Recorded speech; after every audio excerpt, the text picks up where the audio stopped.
सलाम अलैकुम प्यारे बच्चों, कैसे हैं आप सब। उम्मीद है कि आप सब बखैर आफ़ियत होंगे। आज हम आपको जो एक तारीख़ी और सच्ची कहानी सुनाने जा रहे हैं, आप जानते हैं वो किसके बारे में है? चलिए हम आपको उनका नाम बताते हैं। हमारे सातवें इमाम मूसा काज़िम अलैहिस्सलाम के एक अज़ीम सहाबी जिनका नाम है अली बिन यक़तीन। जी हाँ, ये एक बहुत अजीम सहाबी हैं इमाम मूसा काज़िम के और उनके सच्चे दोस्तों में से हैं। इमाम मूसा काज़िम अलैहिस्सलाम ने अली बिन यक़तीन को हुक्म दिया था कि वो उस वक्त के खलीफा हारून रशीद के दरबार में काम करें। लिहाजा अली बिन यक़तीन हारून रशीद के वज़ीर थे। अगरचे कि वो हारून रशीद के वज़रा में अपनी खिदमत अंजाम देते थे, लेकिन उनके दिल से कभी भी इमाम मूसा काज़िम अलैहिस्सलाम की मोहब्बत कम ना हुई। एक दफ़ा का वाक़या है, हारून रशीद जो कि अली बिन यक़तीन पर बहुत ज़्यादा एतमाद करता था, उनकी मोहब्बत और उनके एहतराम में गिरा बहा हदिये और तोहफ़े भेजे। अली बिन यक़तीन कहते हैं, खलीफा को मेरा सलाम कहिएगा और इन तमाम तर तोहफ़े के लिए शुक्रगुज़ार हूँ। खलीफा के सिपाहियों के जाने के बाद अली बिन यक़तीन ने सोचा कि खलीफा के भेजे हुए तोहफ़े क्यों ना मैं इमाम मूसा काज़िम अलैहिस्सलाम की खिदमत में पेश करूं। इतनी कीमती अबा के सही हकदार इमाम मूसा काज़िम अलैहिस्सलाम हैं।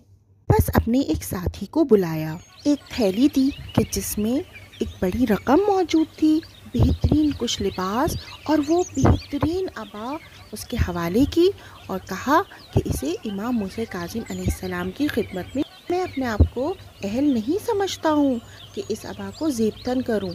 ये इमाम मूसा काज़िम अलैहिस्सलाम के लिए ज़्यादा बेहतर है।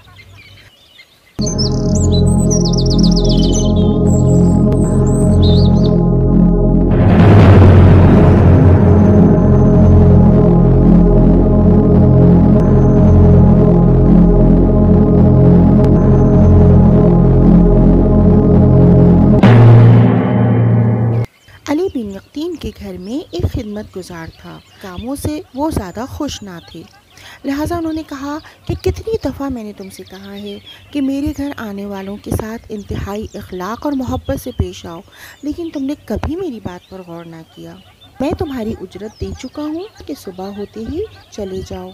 खिदमत गुजार कहते हैं, आप आखिर कैसे मुझे निकाल सकते हैं? अली बिन यक़तीन जवाब देते हैं, बस जो मैंने कहा वो काफ़ी है। इतने में दूसरा खिदमत गुजार खबर देता है कि दौरो अतराफ में जो किसान हैं वो आपसे मिलने आए हैं।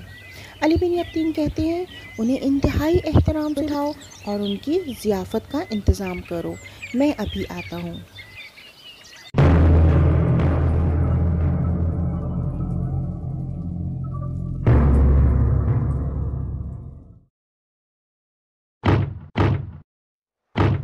प्यारे बच्चों, इतनी देर में वो याकी ज़ोर ज़ोर से दरवाज़ा खटखटाता है। खलीफा के लोग बहुत ही से की हालत में आते हैं और कहते हैं कि हम आए हैं ताकि आपको दरबार ले चलें, आपको इसी वक्त हमारे साथ चलना होगा। अली बिन यक़तीन कहते हैं, क्यों, क्या दरबार में कोई मुश्किल पेश आई है? तुम चलो, मैं खुद आता हूँ। उन्होंने कहा, नहीं, आपको खलीफा ने कहा है कि फ़ौरन हाजिर होना होगा, लिहाजा आप हमारे साथ चलें। जब अली बिन यक़तीन दरबार में पहुंचते हैं तो कहते हैं, खलीफा पर मेरा सलाम हो। मैं घर से यहाँ तक आते हुए मुसलसल सोच रहा था कि ऐसी कौन सी मुश्किल दरपेश हुई कि आपने मुझे फ़ौरन हाजिर होने के लिए फरमाया है। खुदा ना खास्ता खलीफा किसी मुश्किल का शिकार तो नहीं हो। खलीफा बहुत ज़्यादा गुस्से में बैठा हुआ था। उसने कहा कि तुम्हें जो गिरान बहा और इतनी कीमती अबा मैंने दी थी, मैं चाहता हूँ कि तुम उसको पहन कर आओ। अली बिन यक़तीन कहते हैं, काश वही ज़ेबतन करके आता। लेकिन जनाब, खलीफा तो बहुत शदीद गुस्से में है। कहते हैं, अली बिन यक़तीन, क्या तुम किसी को हदिया दो वापस लेना चाहते हो? मैं चाहता हूँ कि वो अबा तुम मुझे वापस करो। अली बिन यक़तीन कहते हैं कि मेरा दिल इस चीज़ से कि मैं आपके दिए हुए तोहफ़े को वापस करूं बहुत ज़्यादा उदास हो जाएगा। खलीफा कहता है, अच्छा, अगर तुम्हें मेरी दी हुई अबा इतनी अजीज़ थी तो तुमने फिर मूसा काज़िम को क्यों भेज दी?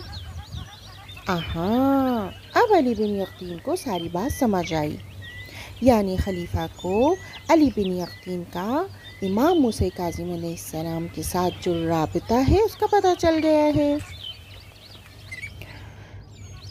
اور پھر وہ کہنے لگے، اتنا بڑا جھوٹ آخر کس نے خلیفہ سے کہا؟ خلیفہ کو مزید غصہ آ گیا اور اس نے کسی کو اشارہ کیا کہ وہ سامنے آئے اور جو سارا ماجرا اس نے خلیفہ کو بتایا ہے اسے دوبارہ سے بیان کرے۔ علی بن یقین نے دیکھا کہ پردے کے پیچھے سے وہی خدمت گزار ہے جسے انہیں اپنے گھر سے نکال دیا تھا ظاہر ہوتا ہے۔ وہ شخص کہتا ہے، اے خلیفہ، انہوں نے ایک سکوں سے بھری تھیلی، چند قیمتی لباس اور آپ کی دی ہوئی قیمتی عبا موسیٰ بن جعفر کو بھیجی ہے۔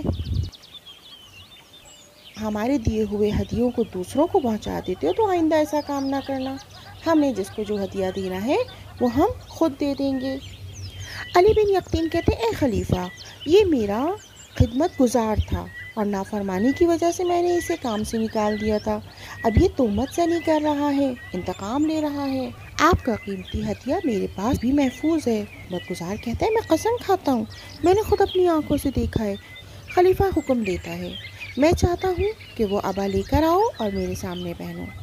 علی بن یقین نے ایک آدمی کو اپنے گھر بھیجا اور ایک بند صندوق کی جگہ بتائی اور کہتے ہیں کہ وہ صندوق لے کر آئے۔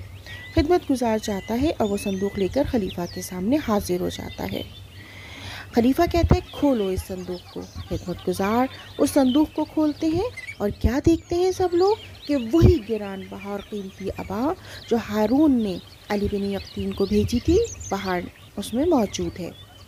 علی بن یقین کہتے ہیں، مجھے یہ عبا اتنی زیادہ قیمتی نظر آئی کہ میں نے سوچا کہ میں اس کو ہرگز زیب تن نہ کروں گا۔ ہارون نے جب دیکھا کہ اس کا دیا ہوا ہدیہ بحفاظت موجود ہے تو اس کا غصہ رفع ہو گیا۔ وہ کہنے لگا کہ مجھے یقین تھا کہ علی بن یقین کبھی میرے ساتھ خیانت نہیں کریں گے۔ اب میں کبھی کسی کی جھوٹی باتوں میں آ کر اپنے وزیر پر شک نہیں کروں گا۔ اور مزید ہدایہ اور تحائف دے کر خوشی خوشی علی بن یقین کو رخصت کیا۔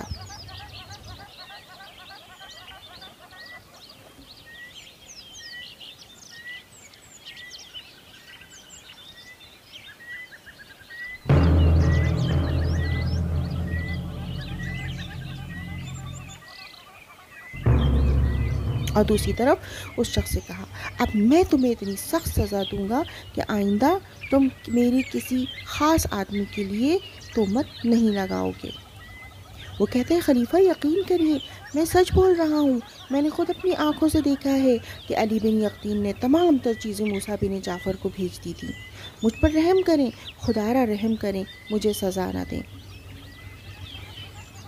پیارے بچوں، اصل بات تو اب پتہ چلے گی کہ آخر ہوا کیا تھا۔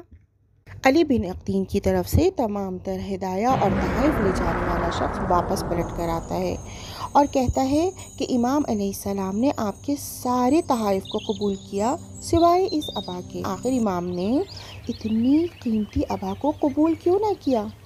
وہ شخص کہتا ہے کہ امام نے تو کچھ نہیں کہا سوائے اس کے کہ اس عبا کو آپ تک پہنچا دوں اور یہ خط آپ کو بھیجا ہے۔ علی بن یقین خط پڑھنا شروع کرتے ہیں۔ خط میں لکھا تھا کہ اس عبا کو اپنے پاس رکھو اور کسی بھی لمحے اس کو خود سے جدا نہ کرو، جلد ہی تمہیں اس کی ضرورت پڑے گی۔